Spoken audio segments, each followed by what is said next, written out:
அல்லாஹ் நமக்கு தந்திருக்கிற பாக்கியங்களில் இரண்டு அருள்கள், இரண்டு பாக்கியங்கள், அதை கொண்டு நீங்கள் மகிழ்ச்சி அடையுங்கள் என்று அல்லாஹ் சொல்கிறான்.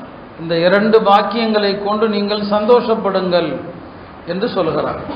குல் பிஃபதுலில்லாஹி வ பிரஹ்மதி ஃபபிதாலிக ஃபல்யஃப்ரஹு. அல்லாஹ் உங்களுக்கு தந்த ஃபضலை கொண்டும் ரஹ்மத்தை கொண்டும் நீங்கள் சந்தோஷப்படுவீர்களாக. இந்த இரண்டும் தான் நீங்கள் சேமித்து வைத்திருக்கிற அனைத்தையும் விட சிறந்தது என்று அல்லாஹ் சொல்லுகிறான்.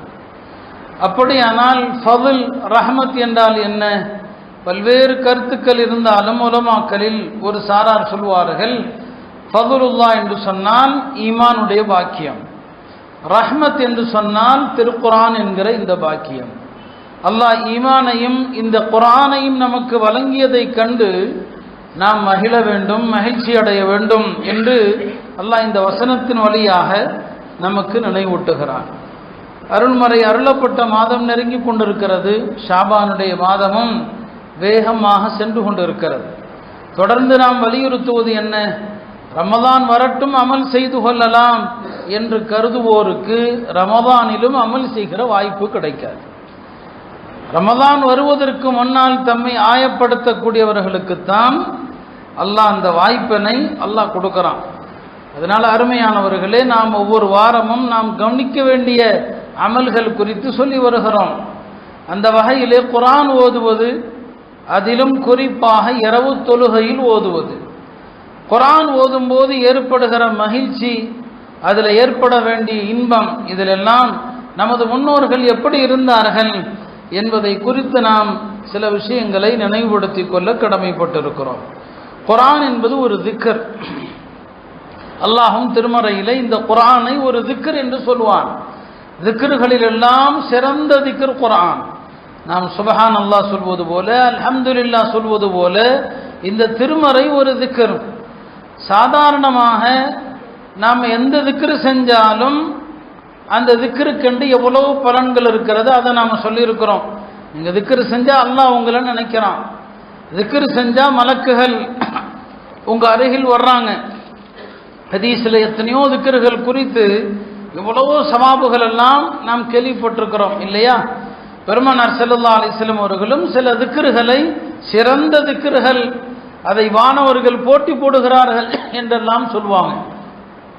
தொழுகையில் கூட ஒரு சஹாபி, அவரை அறியாமல் அவர் நாவிலிருந்து ஒரு அழகான திக்ர் ஒன்று வருகிறது. அல்லாஹும்ம லக்கல் ஹம்து ஹம்தன் கஸீரன் தய்யிபன் முபாரக்கன் ஃபீ. இதில் 34 எழுத்துக்கள் இருக்கிறது இல்லையா? இந்த 34 எழுத்துக்களுக்கும் ஒவ்வொரு எழுத்தினுடைய நன்மையை பதிவு செய்வதற்கு ஒரு மலக் நியமிக்கப்பட்டிருக்கிறார். இந்த கலிமாத்துகள் அவ்வளவு உன்னதமானவை. பெருமானார் ஸல்லல்லாஹு அலைஹி வஸல்லம் அவர்கள் அதை அவ்வளவு பாராட்டி சொன்னாங்க. இப்படி எத்தனையோ ஹதீஸுகளில் ஒவ்வொரு திக்ருக்கண்டு எத்தனை நன்மைகளை பார்க்குறோம். மலக்குமார்களுடைய எண்ணிக்கையை பற்றி சொன்னேன். அல்லாஹ்வை தவிர யாரும் அறிய முடியாது. ஹஜ்ரத் இப்னு அப்பாஸ் ரலியல்லாஹு அன்ஹு அவர்கள் சொல்லுவாங்க, ஒரு ஆயத்தினுடைய விளக்கத்தில் ஒரு இலை உதிர்வதையும் அல்லாஹ் அறிகிறான் என்ற அந்த ஆயத்தில் சொல்லுவாங்க, ஒரு இலைக்கு ஒரு மலக்கு நியமிக்கப்பட்டிருக்கிறார். அந்த இலை மரத்தில் எவ்வளவு காலம் இருக்க வேண்டும், அது மரத்தில் இருந்து எப்போது உதிர்ந்து கீழே விழ வேண்டும், அது எப்போது காய்ந்து சருகாக வேண்டும், இதையெல்லாம் பதிவு செய்ய ஒரு வானவர் இருந்து கொண்டிருக்கிறார்னு சொல்லுவாங்க. வானவர்களுடைய கூட்டம் என்பது மனித கற்பனைக்கு அப்பாற்பட்ட எண்ணிக்கை. அருமையானவர்களை, இப்படி சின்ன சின்ன திக்ர்களுக்கும் கூட எவ்வளவோ நன்மைகள் இருக்கிற போது அல்லாஹுடைய அருள்மறை குர்ஆன், அதற்கு எவ்வளவு நன்மைகள் இருக்கும் யோசித்து பாருங்கள். அந்த குர்ஆனை எவ்வளவு ரசித்து நாம் ஓத வேண்டும் எண்ணி பாருங்கள். நாம் அந்த அளவுக்கு குர்ஆனோடு இன்றைக்கு தொடர்புடையவர்களாக இருக்கிறோமா? நபி ஸல்லல்லாஹு அலைஹி வஸல்லம் அவர்கள் ஷுரை அல் ஹதரமி என்ற ஒரு சஹாபி, அவரை பற்றி சொல்லுவாங்க, கான லா யதவஸ்ஸதுல் குர்ஆன், அவர் இரவு நேரத்தில் குர்ஆனை தன்னுடைய தலையணையாக ஆக்கியது கிடையாது அப்படின்னு சொல்லுவாங்க. இதற்கு என்ன அர்த்தம்? யாராவது குர்ஆனை தலஹனியா வச்சு படுத்திருப்போமா? யாரும் செய்ய மாட்டோம். யாரும் அப்படி செய்ய போறதில்லை. குர்ஆனை போய் யாராவது தலஹனியா வச்சு படுத்திருப்போமா என்ன? ஆனால் இந்த சஹாபியை பற்றி சொல்றாங்க, அவர் குர்ஆனை தலஹனியா ஆக்கினது இல்லைன்னு சொல்லி. யாருமே ஆக்கினது இல்லையே.